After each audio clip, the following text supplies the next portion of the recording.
Hi everyone, I'm Ali GREYMOND. Today I wanted to talk about a topic I don't think I've talked about before, and the topic is, does it matter how fast the person recovers and what it correlates to, what pitfalls are there?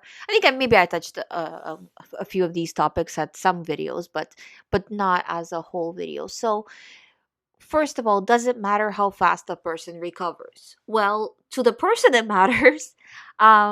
In terms of the process, you're going from point A to point B.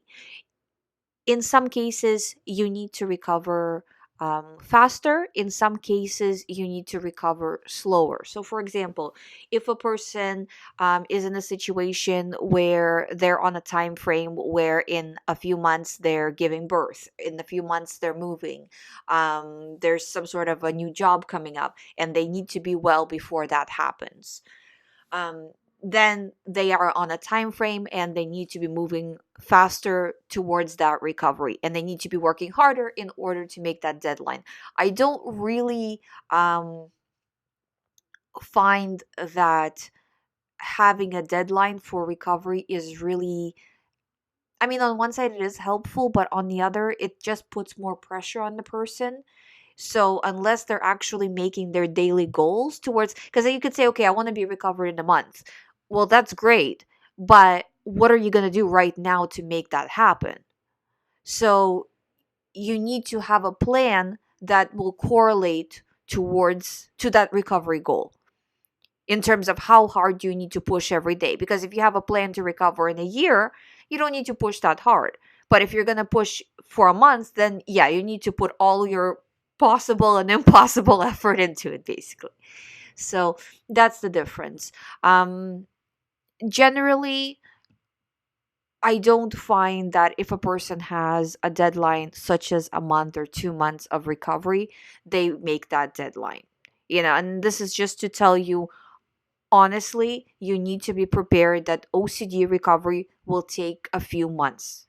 At the very least, it will take a few months. You didn't get into this in the course of 1 month. It's I think it's just physicality of the brain. You can't shift it that quickly from thoughts every moment of the day to no thoughts whatsoever. So because a lot of the times people have trouble accepting that fact. Well, how am I going to suffer an entire few months? This is hell now. I'm going to be going through this hell for another few months. Are you kidding me?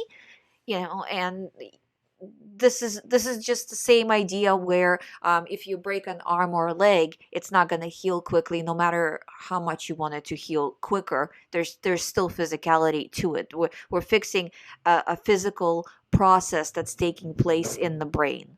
So it's not just you do as much effort as possible and you'll recover in no time at all.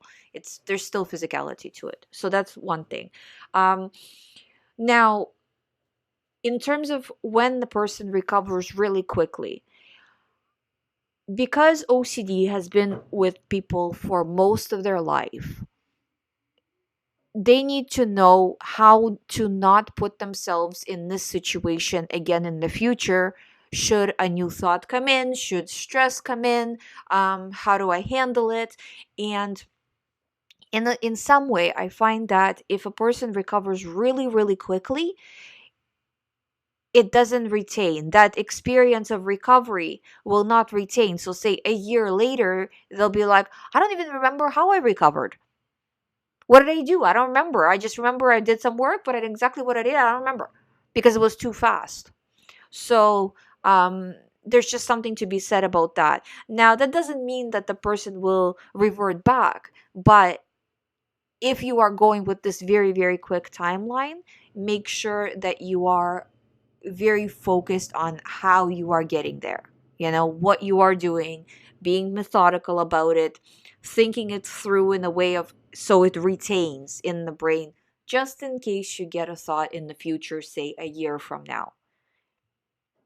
Because the first 6 months, every once in a while, your brain will throw those thoughts at you. Even if you go really good with recovery, it will still throw thoughts at you from here and there. And then what are you going to do? And if you don't remember how you recovered, you can easily fall back into it. So that's my advice to you, that if you're going really fast, retain the knowledge that you're learning in terms of how you recovered from OCD. Now, for people that are going slower, um, as a coach, obviously, I want clients to recover at the fastest rate possible. Um, I find though, generally, it takes about 6 months with most people. Some people go really slow, some people go really fast, but most people around 6 months. And a lot of the times, people who were going really fast start to slow down and it still ends up 6 months, and people were going really slow start to speed up and it still ends up 6 months. And I see this all the time as well. So I think 6 months figure still pretty much holds true. Now, with the 6 months, it's not actually that all 6 months you're going to be at a level 10 anxiety. After a month or two, you're going to start to go, not even a 2 months. So after a month, you'll start to go down from a 10 to maybe a 7, 6. And at this period, it's very important that you keep going and you're putting just as much effort into it as before. And again, retaining how you're doing it. That if somebody wakes you up in the middle of the night and says, give a presentation on how you recovered from OCD, you're able to do that. That's how much you need to know this for the first few months, in case these thoughts come back when you haven't had anxiety for a while, when everything is fine, generally speaking. But you just got a thought, right? So again, you don't revert back into it. Um, in terms of going really slow with the recovery, it depends on the situation. It depends on the person. It depends on what's happening in their lives. Somehow, the person can only do so much. So sometimes going slow is the best they can possibly do, and that could be due to many, many factors going on in their life. What can you do if you have so much to deal with? You don't have mental space to be dealing with something else on top of all the real life stuff that you're already dealing with. Well, your recovery is going to be very slow in that case. And that's okay too. As long as every day you are doing something that's moving you closer towards your recovery, that's all that's needed. So if you feel like your recovery is super slow, that's not a problem, as long as you can very certainly say that in the last few weeks you are doing better than the few weeks before. So if you can say that, that's fine. But if every day is not a win, if every single day you're not feeling better, that's, what I mean. I don't think that that's the case even with people who recover at a very fast speed. Because day to day changes depending on stress levels, depending on life stuff. So it's not going to be always the same. But you need to be seeing progress. And if you're not seeing progress, chances are you're doing too many compulsions or analyzing, ruminating too much. And usually it's the ruminating or analyzing, because physical compulsions, you can tell if you're doing them or not. Mental compulsions, not so much. They're easier to bypass. So with that, I see a lot more that the person is falling down. So if you're watching out for those things, again, you're moving from point A to point B. You will recover. As long as you're doing the recovery work, I promise you, you will recover. You just need to keep going, staying strong, no matter if you're going slow, if you're going fast. Every day, do recovery work to the best of your ability, and you'll get there. Thank you for listening.